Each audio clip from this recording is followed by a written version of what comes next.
Shooting it raw? Yes. Shooting it raw. I don't remember the other one I said. I love it. This is great. Dexter Otis on the couch. Okay, so it's a photo of two dogs, a little bit graying in the jowls. So they're not the youngest pups. They're looking at the photographer. They're looking at if it's you. So they're on a brown sofa, paws on a kind of a lighter tan pillow. They're sitting together. That tells me that it's probably winter because whenever dogs sit close together, it's usually because it's kind of chill and they're just like, oh, I'll mooch a little bit of extra body heat. One dog's eyes are open and just looking at you, the photographer, and one dog's eyes are kind of half open, like He's got the side eye. napping. He's doing the side eye. Yeah. Okay, so let's dive into this photo. Well, it's two dogs on a couch, which I thought was appropriate for the other pictures that I sent. One, the black lab is Otis. That's my daughter's dog. Okay. And the other dog is Dexter. That's my dog. Otis was trying to take Dexter's spot on the couch. Nice. And I said to both of them, boys, settle down. There's room enough for both of you. And Otis looked at me like, I know. And then Dexter's like, get him out of here. But I thought that was perfect because their paws were on the couch.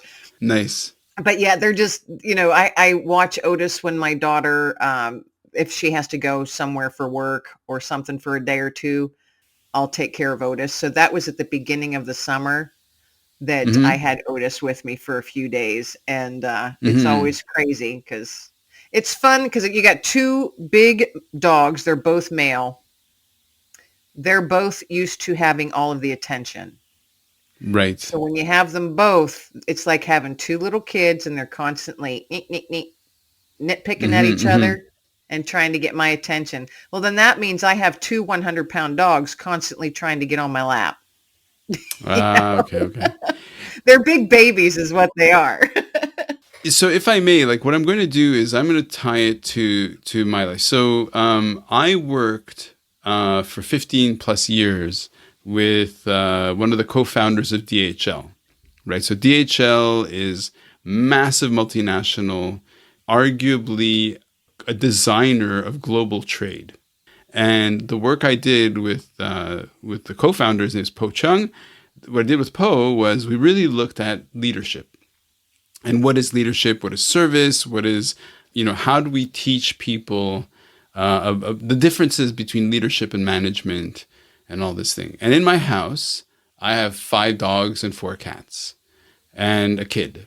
And so in a way, one of the books that I wanted to put together is this idea of what you can learn about leadership by looking at your relationship to your pets and your dogs and whatever. So, because in a way, like with all of that being said, here's the question to you. Okay. You had a very formative training within the Air Force that was highly regimented and rule-bound and well thought out.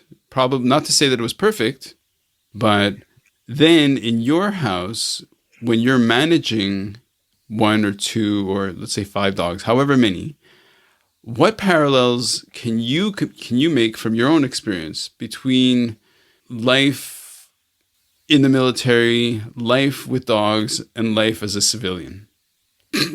So there's a question for you. I was going to say, that is one heck of a question. I have noticed that since I was in the military, I view life differently now. Mm-hmm. I view the world differently now. I view people differently now. And I do things differently now. Not as regimented, but there's still a regiment to it. I like things where they're supposed to be. And I like things to work how they're supposed to work. I like to feel that I'm in control. Okay. Right. Um, Obviously, most of the time we're not, but Right. life will happen and show you that. If you don't Yep. believe it, life will happen and show you you are not in control. But I have seen, and I notice that in myself. And sometimes I have to like pull myself back and say, Kim, settle down, Mm. you know. Mm. But I like certain things. I like things to work the way they're supposed to work. So when it's me and Dexter, we have a routine. Yep. And there's certain times where Dexter lets me know, hey, it's time to do this, Mom. Hey, it's time to do Sure. this. And we work well. We're in sync with each other. You bring more into that changes that whole dynamic. And then Yep. my brain has to do all kinds of rearranging, Hmm. especially you bring in another dog who is the alpha dog in his own house. So then he comes into mine. I'm like, no, no, no, sweet pea. I'm the alpha, Hmm. you Hmm. know? Hmm. So I don't know. I don't know if I'm answering your question or if I'm just babbling. Well, I'm just babbling, so you feel free. So it's just, yeah, I find that I like to have certain, I know I'm not in control 100%, but I like to be able to control the things that I know I can control. Okay. Okay. Whether that's healthy or not, I don't know. Sometimes it's probably not, but Mm. that's me. That's how I am. I'm always, very observant and I like things the way they're supposed to be. Hmm. Hmm.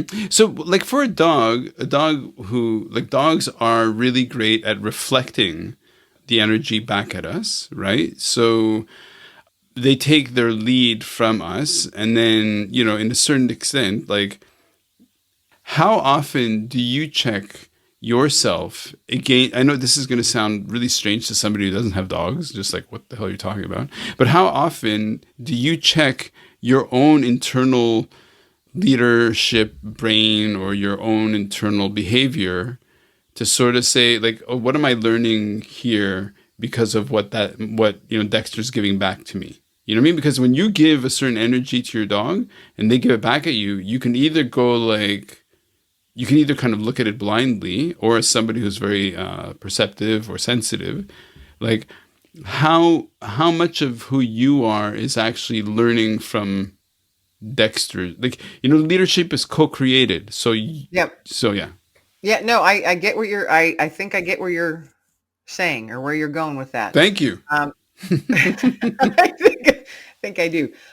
Yes, Dexter and I do play off of each other, and I have found that because it's just him and me. So, Right. and I work from home, so we're around each other all the time, and we're very in tune with each other. There are times if I'm having a poop day that Hmm. I do have to check myself because I'll find myself talking harsher or with a harsh tone, not meaning to, and Dexter will react to that. And I'll be like, "Oh, Kim, what are you doing?" Hmm. And it's the same when I would have like my daughter's dog. So I've got two big dogs and they're rambunctious. They will play for 20 minutes Sure. solid. It sounds like two horses running through the house and it's driving me crazy. And I'll be like, "You boys better settle down." And I'll find myself yelling, you know?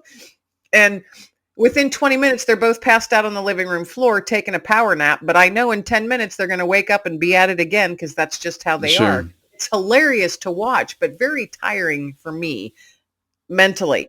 And if I find myself wanting to yell, I check myself, like you had mentioned, I check myself and I will make myself talk very, very softly.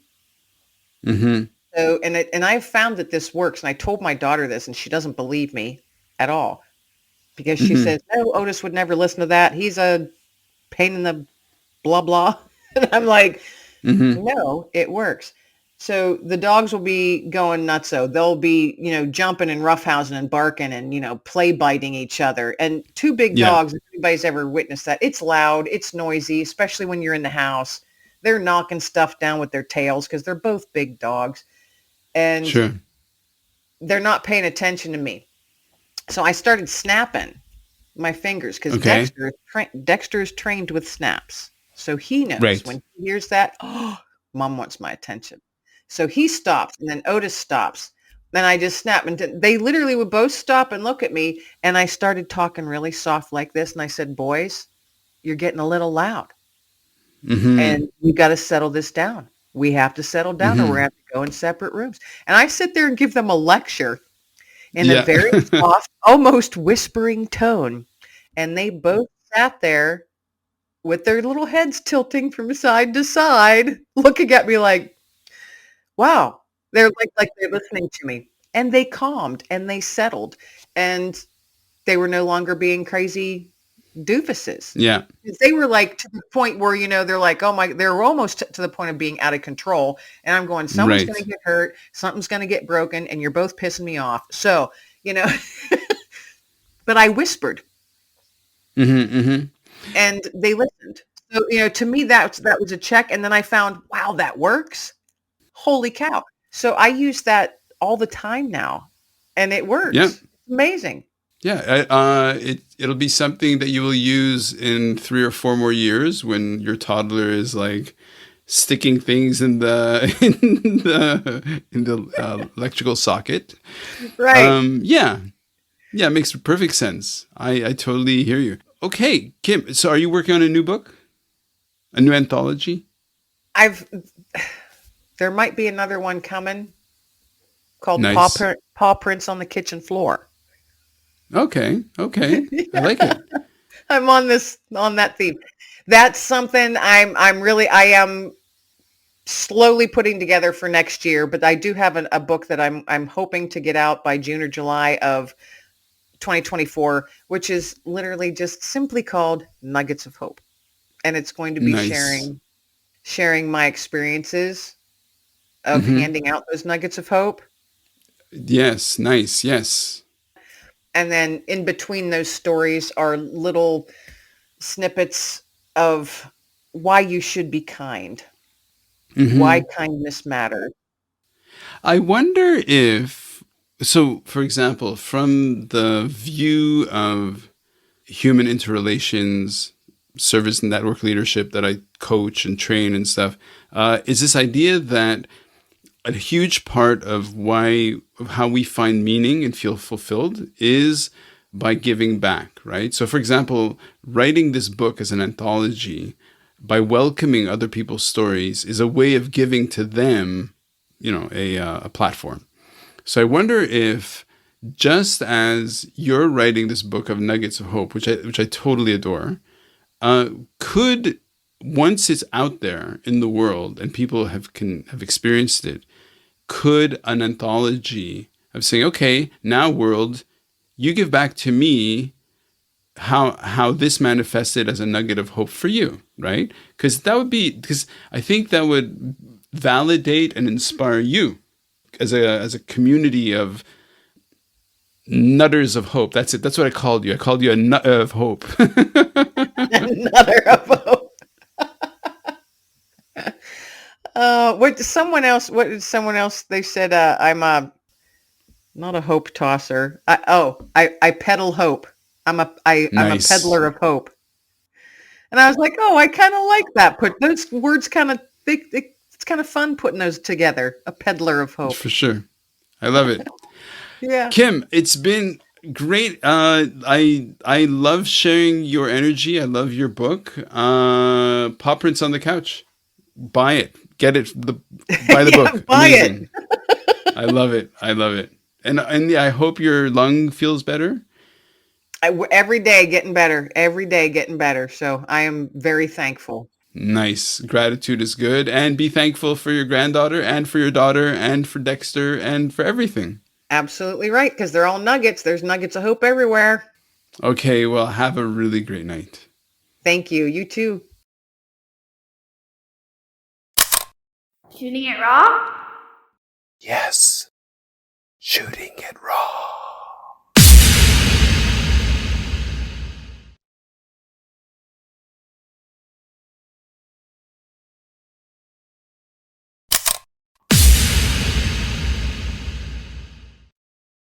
So is life really a gift? Really? Can you make every second count? That's the whole point of the podcast. So if you like what you've seen and you're inspired, because that really is my mission, then please give it a like, subscribe, and share. Shooting it raw? Yes, shooting it raw.